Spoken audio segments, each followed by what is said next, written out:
Hello చిన్నారులు, welcome to Telugu story tree. ఇక్కడ మనం సరదా కథలు, మంచి నీతి కథలు, జంతువుల కథలు, మనసుకు నచ్చే నీతి కథలు వింటూ నేర్చుకుందాం. అయితే ఆలస్యం ఎందుకు, ఈరోజు మన కథను మొదలు పెడదాం. ఈరోజు కథ ఏంటి అంటే కాపీ క్యాట్ కాకి కథ. అంటే ఈ కథలో మనం కాకి ఇతరులను కాపీ చేయడం వల్ల ఎలా ఇబ్బంది పడిందో తెలుసుకుందాం. అనగనగా ఒక అడవిలో ఒక గ్రద్ద ఉంది. అది చాలా ఆకలితో ఉందన్నమాట. అది కొండ అంచున కూర్చొని ఆహారం కోసం ఎదురు చూస్తూ ఉంది. అప్పుడే గద్దకు కింద ఒక కుందేలు కనిపించింది.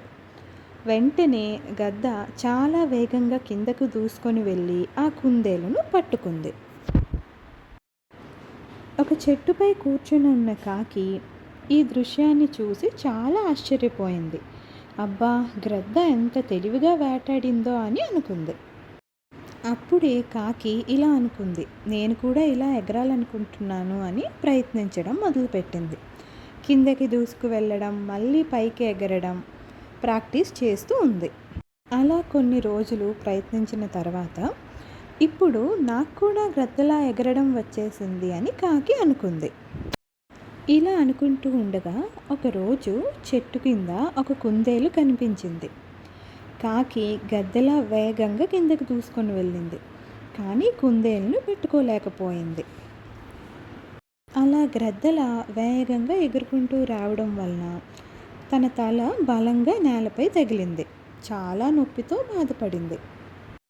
ఆ నొప్పితో కాకి అర్థం చేసుకుంది, నేను గ్రద్దను చూసి ఇలా చేయడం నాదే తప్పు, నాకు ఉన్న శక్తినే నేను ఉపయోగించాలి అని అనుకుంది.